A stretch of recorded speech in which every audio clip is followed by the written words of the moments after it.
Assalamu alaikum everyone, welcome back to the channel. If you're new here, my name is Mohammad Umar Khan and I'm a 4th year law student at Islamia University of Bahawalpur.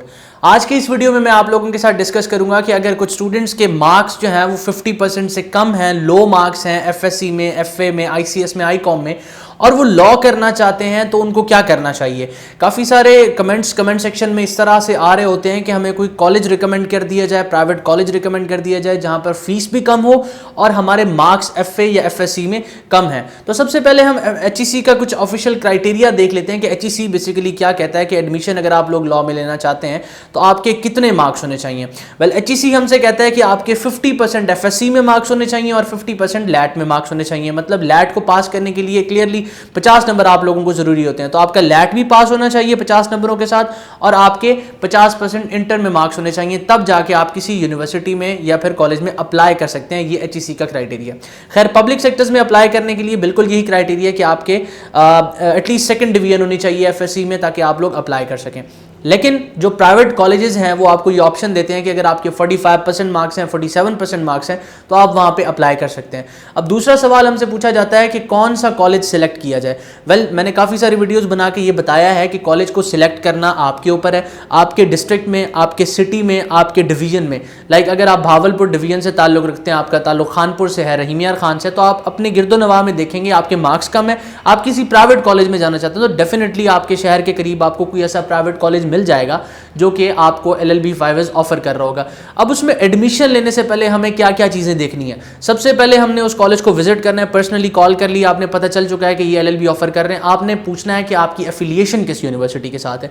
कोई भी private college खुद LLB 5S नहीं करवा रहा होता, उनकी किसी न किसी यूनिवर्सिटी के साथ एफिलिएशन होती है। वो यूनिवर्सिटी आपको डिग्री देती है। जब आपको एट द एंड डिग्री मिलती है, लॉ करने के बाद आपको डिग्री मिल जाती है, तो उसमें किसी प्राइवेट कॉलेज का नाम मेंशन नहीं होता, यूनिवर्सिटी का नाम मेंशन होता है जो आपको डिग्री दे रही होती है। तो आपने उनसे ये कंफर्म करना है कि आप किस यूनिवर्सिटी के साथ एफिलिएटेड हैं। वो फर्ज करें फॉर एन एग्जांपल कहते हैं कि हम बहाउद्दीन ज़िक्रिया यूनिवर्सिटी मुल्तान के साथ एफिलिएटेड हैं, तो आपने फिर विजिट करना है और कोशिश करनी है कि आप विजिट कर लें बहाउद्दीन ज़िक्रिया यूनिवर्सिटी मुल्तान को और उनका लॉ डिपार्टमेंट। उनसे जाके पूछें कि आप अपने एफिलिएटेड कॉलेजेस की मुझे लिस्ट दे दें कि आपने किन किन कॉलेजेस को एफिलिएशन दी हुई है।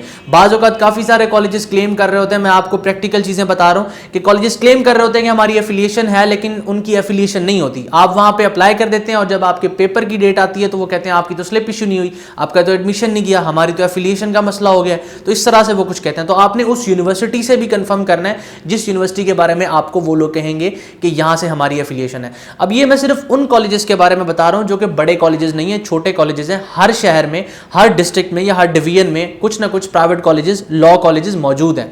लेकिन बड़े कॉलेजेस आपको लाहौर में मिलेंगे, बड़े कॉलेजेस आपको इस्लामाबाद में मिलेंगे, कराची में मिलेंगे, हैदराबाद में मिलेंगे। इस तरह के सिटीज़ में जो हमारे छोटे शहरों से ताल्लुक़ रखने वाले लोग हैं उनके लिए उन कॉलेजेस तक एक तो रसाई मुश्किल है, लाइक वो उनके शहर से दूर हैं, मार्क्स कम है। अगर हम किसी प्राइवेट कॉलेज में जाते हैं फिर हमें हॉस्टल में रहना पड़ता है, उसके ड्यूज़ अलहदा से हैं।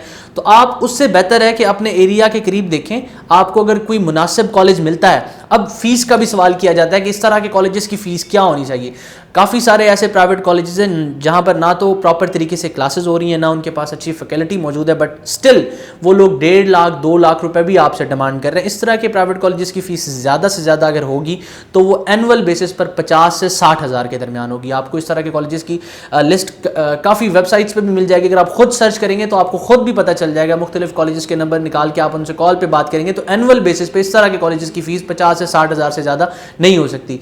एक स्टूडेंट की रजिस्ट्रेशन फीस जो यूनिवर्सिटी को जाती है वो 8 से 9 हज़ार रुपये होती है। मैं आपको प्रैक्टिकल बता रहा हूँ, आप यहाँ पे जाएंगे ये खुद आपसे कहेंगे कि हम तो जो है ना 50-50 हज़ार एक स्टूडेंट की फीस दे रहे हैं। ऐसा बिल्कुल नहीं होता।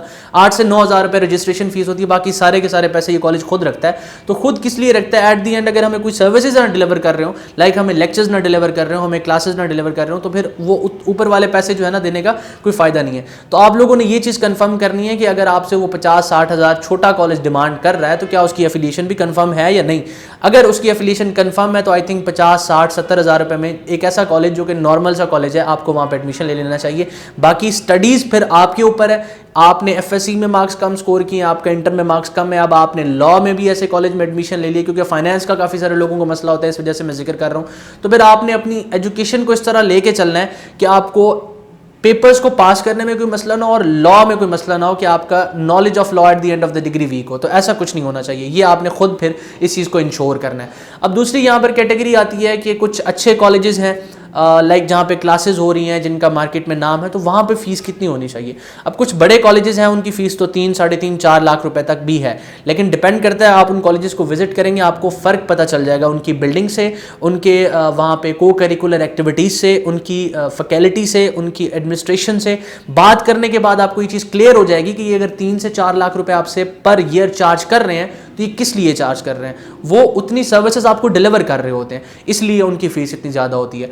और जो कॉलेजेस नॉर्मल हैं लाइक अच्छे हैं, उनका अच्छा बिल्डिंग है, फैकल्टी उनके पास अच्छी है, एफिलिएशन कंफर्म है, तो कम से कम वो आपसे 1.5 से 2 लाख के दरमियान चार्ज करेंगे। और आई थिंक जहाँ पे प्रॉपर क्लासेस होती हैं, जहाँ पे प्रॉपर उनके पास अच्छी फैकल्टी है, आप लोगों को 1.5 से 2 लाख में अगर वहाँ एडमिशन मिलता है तो आपको वहाँ पे ले लेना चाहिए। लेकिन जो चीज़ें कंफर्म करनी है आपने वो ये कि उनकी एफिलिएशन होनी चाहिए, उनका मार्केट में स्टेटस क्या है, स्टूडेंट के साथ किस तरह का बिहेवियर है, ये चीज़ें आपने कंफर्म कर लेनी है और देखना है कि किस यूनिवर्सिटी के साथ एफिलिएटेड है। उम्मीद करता हूँ आज के इस वीडियो से जो सवाल मुझे बार बार रिसीव हो रहे थे कि लो मेरिट यूनिवर्सिटीज़ या कॉलेज के बारे में बता दें या लो फीस स्ट्रक्चर वाले कॉलेजेस के बारे में बता दें, आपको बेसिक पॉइंट डिलीवर करने तक मैं कामयाब रहा हूँगा। अपना बहुत सारा ख्याल रखिएगा, दुआओं में मुझे याद रखिएगा। अल्लाह हाफिज़।